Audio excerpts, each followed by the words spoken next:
Hello, everyone. My name is Travis McKay, and my document is a secret history of the Mongols.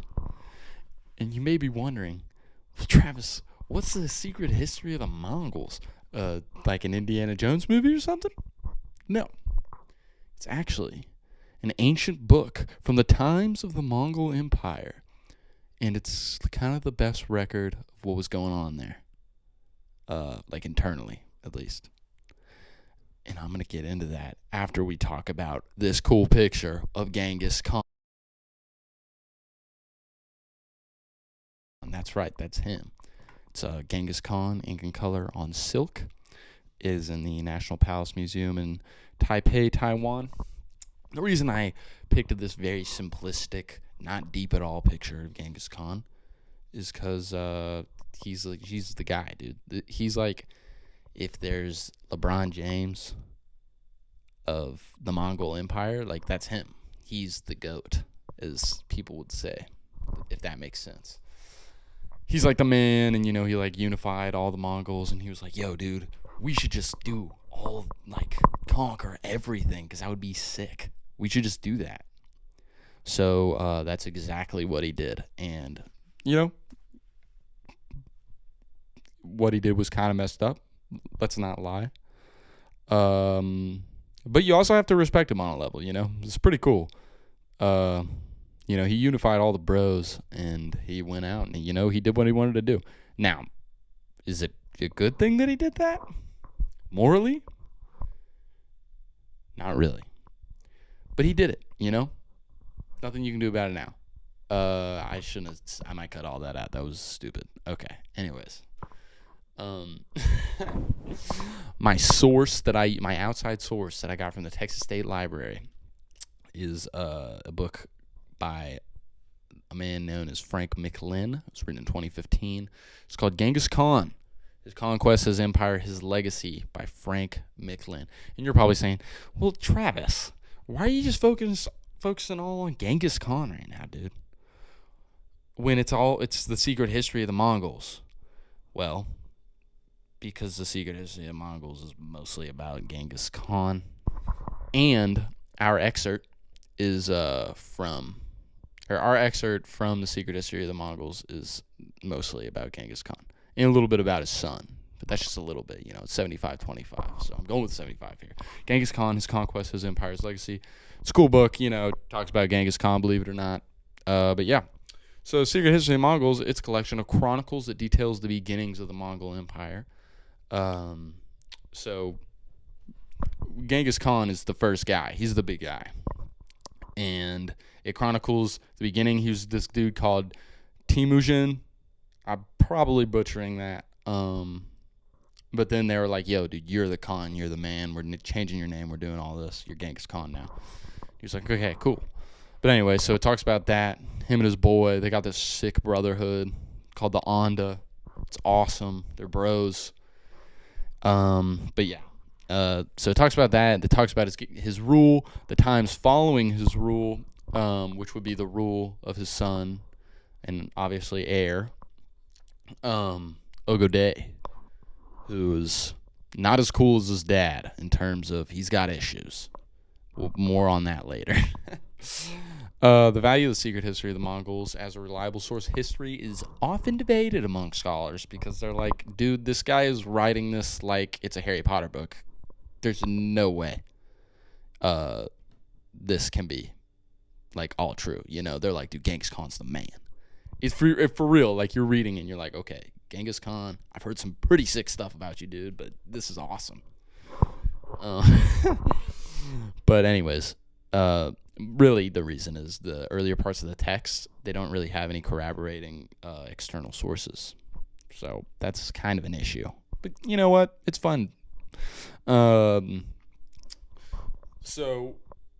the early 13th century marks, which is about when this was written, when parts of it were written, marks a period of rapid Mongol expansion under Genghis Khan. So this is when they're like, this is golden age, dude, because everyone's like, yo, who are these dudes on horses just coming and murdering us and taking everything? Who are these guys? It's like, we're the Mongols, dude. Like, get used to it. We're going to do this for a while.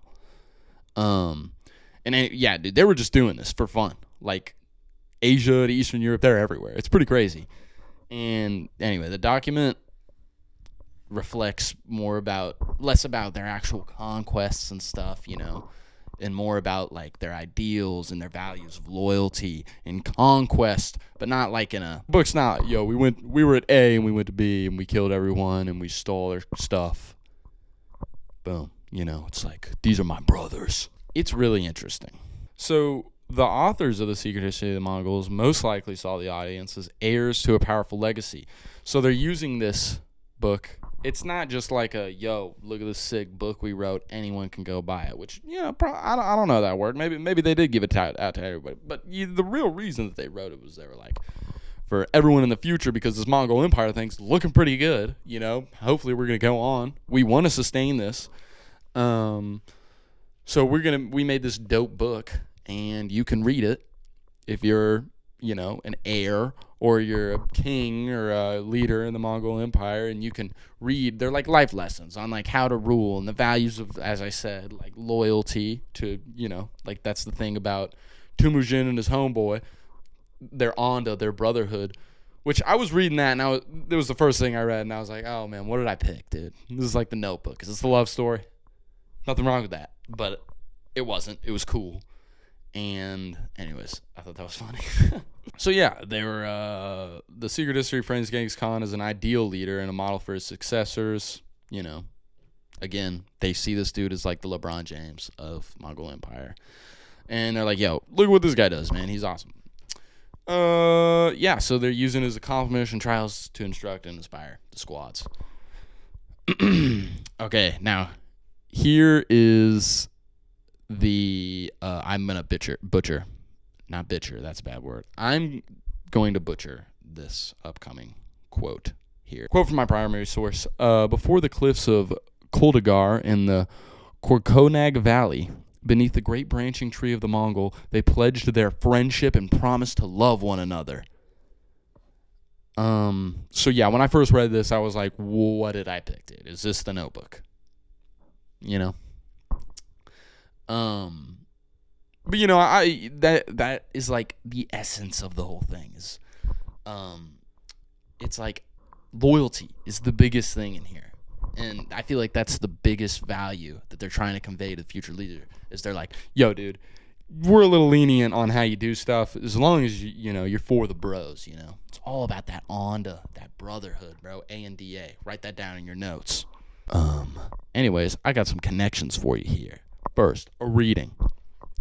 I had a little bit of trouble with this because The Secret History of the Mongols, it's kind of unique.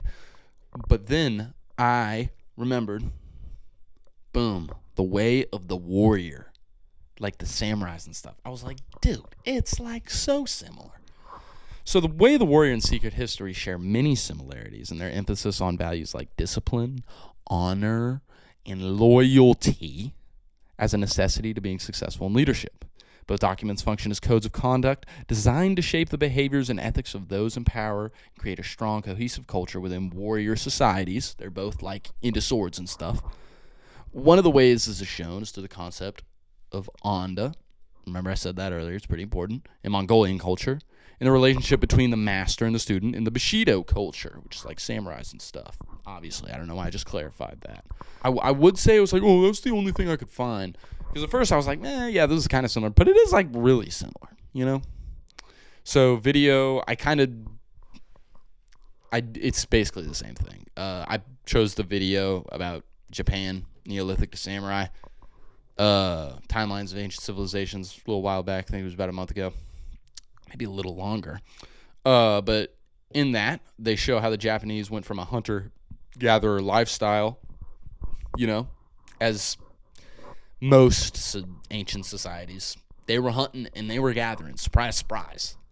But they transitioned to a warrior society, just like the Mongols did. So, really, Japan and Mongolia are just like, they're buds, dude. I mean, not literally buds, but, they're similar. But yeah, they went into the warrior society, built on the ideals of the Bushido, as discussed previously, to then a global imperial powerhouse. And this is way farther down the line beyond world civilizations before the 17th century, but I think you know what I'm talking about. They kind of embraced that whole imperial thing too, if you catch my drift. In a certain world war, a war of worlds, they were like, yo, we're into this too. So, the two societies pretty similar. They're just, the Mongols were doing that 1,000 years before the Japanese, which is cool. All right, now I got a parting question for you guys because my time's coming to an end, and I'm stretched this out way too much. I think I'm going to cut it down a little bit. Now, a closing question for you guys, my audience, the students, anyone that wishes to answer. I don't care.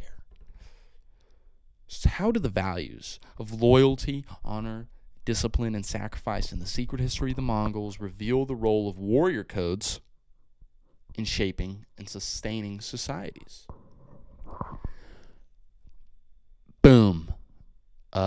Everyone, thanks for watching. If you made it this far, yo, seriously, if you watched this whole video, God bless you. I thank you so much. Yeah, that's it. I'm leaving this in. I don't even care. This is personal. Not sensual and weird, but personal. I'm talking to you. So to the students that actually watched this, all 12 minutes, hopefully a little less than that. I'm going to do some cutting. Not this part, though. Thank you very much. And guys, I'll see you in class. I'm drinking sparkling water, boys. Let's go. Mongolians rule.